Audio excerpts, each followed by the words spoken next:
Magandang araw mga amisis. Andito ngayon tayo sa Laura's World at up-review po ulit tayo, no. So ngayon po ay ipapakita natin yung G-Forest na feature sa GCash.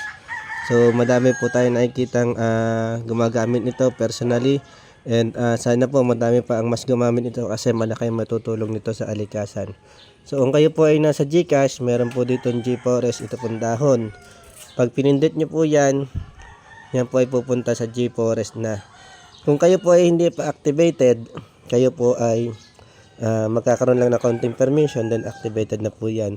Lahat po namang ginawa nyong transaction sa GCash ay magiging G-Energy po yan.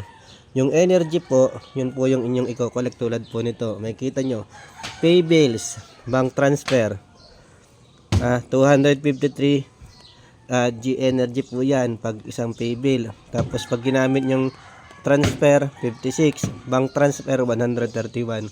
So kada gamit nyo po yan, ako-convert po sa energy, i-claim nyo lang po yan. Araw-araw po pwede nyo pong tingnan yan. Tulad po nyan. Yung mga luma pang transaction, ma-record pa rin po yan. So tulad po ako dito, meron na po akong 10 puno na naitanim. Ito po ay in partnership sa mga iba't ibang NGO, non-government organization po, no, yung lamesa. So kung makikita nyo po, 10 na yung naitanim ko. Bago po yan maitanim, ang dami ko na po naging transaction.